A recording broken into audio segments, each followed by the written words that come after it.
नमस्कार, मैं हूं नरेश तनेजा और आप देख रहे हैं नवभारत टाइम्स.com की प्रस्तुति ज्ञानी बाबा। दोस्तों, इन दिनों भारत के प्रधानमंत्री नरेंद्र मोदी अमेरिका की स्टेट विजिट या राजकीय दौरे पर हैं। वहां पर उनको राजकीय भोज भी दिया जाएगा और प्राइवेट डिनर भी। उनसे मिलने के लिए इन्वेस्टर्स भी आ रहे हैं।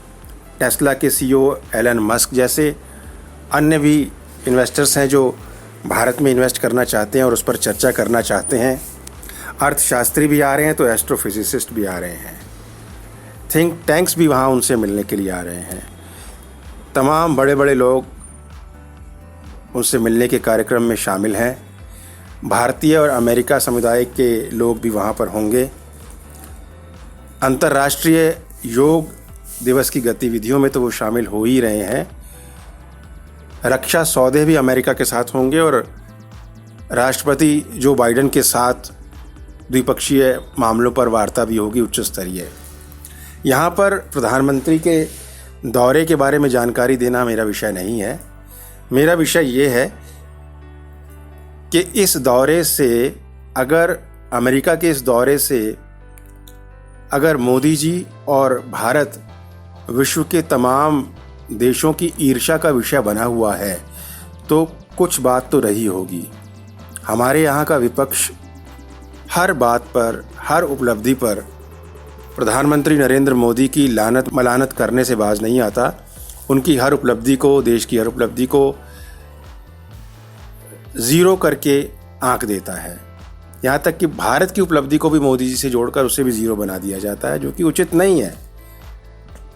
वहाँ अब इस तरह के लोग उनसे मिलने आ रहे हैं, जिस तरह से उनकी प्रतिक्रियाएँ आई हैं, उनको देखकर क्या ये कहा जा सकता है कि वो लोग भी बीजेपी के कार्यकर्ता हैं या मोदी और बीजेपी के वोटर हैं जिनको भरमा कर फुसला कर अपने पक्ष में बोलने के लिए मना लिया गया है?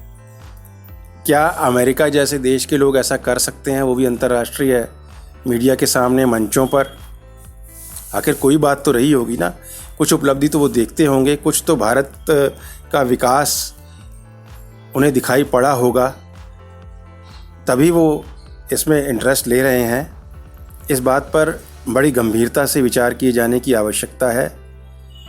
ये ठीक है कि विपक्ष का काम होता है सरकार पर वॉचडॉग की तरह निगाह बनाए रखना और नीतियों में ढील बरतते ही सरकार की आलोचना करना, क्योंकि विपक्ष भी जनता के प्रति जवाबदेह होता है और उसे भी अपनी निगाहें, आँख कान खुले रखने होते हैं ताकि वो सत्तासीन सरकार को मूल विषयों से इधर उधर जाते देखे तो फौरन अलर्ट होकर सभी को सावधान भी करे और उन्हें वापस रास्ते पर भी लाए।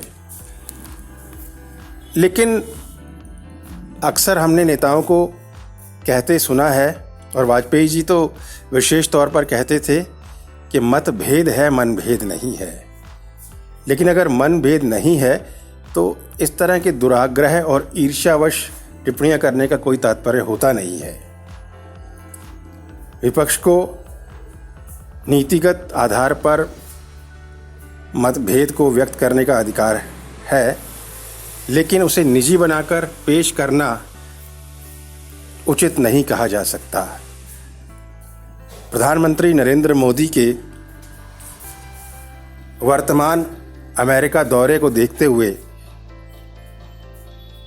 उसे सफल दौरा ही कहा जाएगा, क्योंकि जिस तरह से उत्साह वहाँ के भारतीयों में है, प्रवासी भारतीयों में दिखाई दे रहा है, मीडिया की रिपोर्ट्स के हवाले से, या अमेरिका के लोगों में और वहाँ के थिंक टैंक्स और तमाम बड़े लोगों में जो उनसे मिलने के लिए अति उत्साहित हैं, उसको देखकर इस दौरे को सफल कहा जाएगा।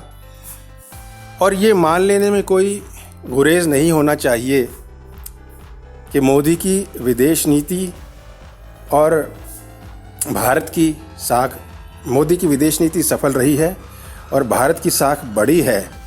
उसी के चलते आज हर देश और निवेशक भारत के साथ जुड़ने को लालायित है।